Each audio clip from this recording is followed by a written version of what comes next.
Magic 89.9. The voice of summer. Check it out. Yeah. We got a website. www.magic899.fm. Check us out in cyberspace and enter a whole new dimension. Magic899.fm. Mojo, and Grace Lee. Wake up! Wake up! Wake up! Wake up! Wake up! Wake up! Wake up! On your blog, you love Filipinos. You fell in love with Boracay. But for those that don't know who Brian Gorrell is, a little backgrounder. In Australia, you have a business. You had a business. Which was first of all, I was born in Canada. You were born in Canada. I was born in Canada. Oh, that's why he doesn't have that irritating Australian accent. Thank you very much. You got a great accent. Apologies to any Australians who may be listening to this. No, I moved to Australia when I was very young, and so I pretty much grew up here and had a wonderful life in this country. And in fact, I did work very hard. I had a very successful flower shop in Sydney for a good number of years. And when I got HIV, I became very sick, and I decided, with the help of my family and friends, to sell my business and buy this little farm. Wow. And that's exactly what I did. And it was the best decision I ever made, because the fresh air here on my farm, the streams, just nature. You're right by the rainforest. It's a subtropical rainforest, and it's good. It's just good for your health. It's deep in the gorge. Oh, it's remarkable for my health. There's absolutely no question that it has helped my T cells and is really helping me get my HIV under control. Whereas in the city, it's such a crazy environment. It's really hard to focus on yourself and your health. And in the rainforest, I just find it much easier for me to remain calm. All right. Well, getting your side of the story straight here. So you gave the $70,000 and this material that the business that you were supposed to put up with your ex-lover did not materialize. It was a scam. There was never. Where did the money go? Well, my payment schedule was supposed to be for licenses and leases and building and so on and so forth. I have good suspicion where the money went. His family was being threatened over a previous debt that DJ had acquired with one of his restaurants that he used to have. And in fact, he wrote me emails at one point begging me to send money because he was truly afraid that this was going to hit the papers. Now, I've heard other things, too. Obviously, there's his cocaine addiction, and I'd hate to think that he used my hard-earned... These are the things that I mentioned in your blog. This is what makes it controversial. Let's talk about your blog a little bit. Again, we have Brian. Is it Gorrell or Gorrell? It's Brian Gorrell. Gorrell. Okay, we got Brian Gorrell here on the phone. He's calling from Australia. This is the guy with the blog online that everybody's talking about. It's making the newspapers here in the Philippines, on the news, because a lot of high society names have been dropped in your blog. And I guess it's part of a gang called the Gucci Gang. Can you tell us a little bit about the Gucci Gang? What is it? What do they do? And what do they actually wear Gucci? Well, that's the ironic thing. I don't think any of them actually do wear Gucci. No. Is it just a little clique that people that you got? Well, I don't know if you were part of it, but your friends. No. I've never been part of anything. They made their own, just kind of so they feel cool and stuff. They made their own what? They made their own little clique called the Gucci Gang. No, I think the moniker was actually applied to them. I don't think it's something that any of them are clever enough to come up with. So what is the Gucci Gang? But no, the term Gucci Gang came about when Gucci was at the peak of its popularity.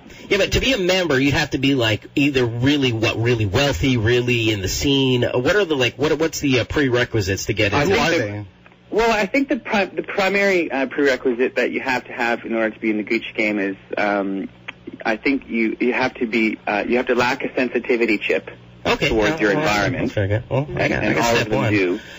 There's 24 people in the Gucci gang. There's 24 solid members of the Gucci gang. And according to your blog here, it says you must also have a passion for cocaine if you want to be in the Gucci gang. Every member, all 24 is if I'm interpreting this right. Every member of the Gucci gang does drugs, no question.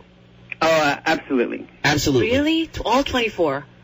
Who are the 24? I would say that everyone on the list. Who are some of the notables in the? I'd say that everyone on the list of the Gucci gang list, I've either seen firsthand consume drugs. Now, who are some of the notables on the Gucci gang? Well, of course, Tim Yap is...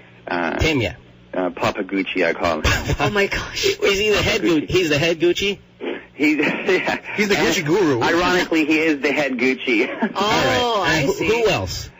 Celine's his wife. Celine is... Tim Yap's married? She's the Mama Gucci. She's the Mama Gucci. This is Celine the Mama Gucci. And everyone under that really are their underlings.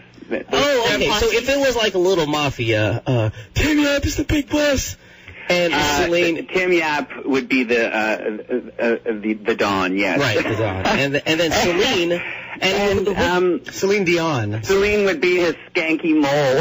Wow. Oh, my. All right. And everybody is addicted to drugs, according to your book. Well, drugs are addicting. There's no question about that. And I would suggest that, yes, within the Gucci gang itself, I'm sure every one of them needs some sort of attention and have you ever seen them, like, really do it in front of you? Well, it says right here on your blog, I think. Have I ever seen them snort cocaine? Yes. Yeah. Oh, my goodness, of course I have. Really? I've seen tons of cocaine. Not only being consumed, being sold.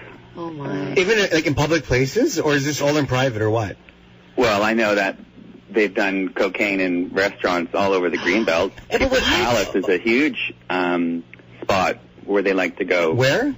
People's Palace. It's a Thai restaurant. Oh, I love it. I had my New Year's there last year. I love it. Totally my favorite restaurant in all of Manila is People's Palace. People's Palace. I haven't been there. Where is this? It's totally the best restaurant in Manila. And that's where I met you. How's their pad thai?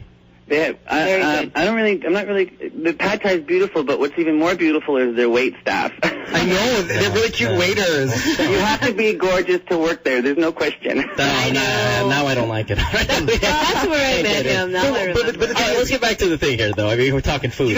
You're mentioning a lot of these quote-unquote high society people in your blog, but aren't you afraid of getting involved there? Because isn't your beef really with your ex-lover who has your $70,000?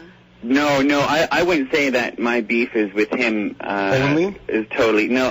The whole objective of my blog was to involve primarily the infrastructure that has allowed DJ to flourish with his particular brand of deception. These people have known for many, many years that DJ has defaulted on huge loans. Mm-hmm. These people have given him a pass for so long that it's time for them to step up and take responsibility. Someone here has been damaged. Someone's lost their life savings. That someone is me. Mm-hmm. I went into the situation with a full heart, a happy heart, and I've ended up literally screwed to the wall. And I've reached out to every one of these individuals over the last 9 months, begging them for help, pleading with them to approach DJ and tell him to do the right thing by me. They pretty much all tell me to get stuffed.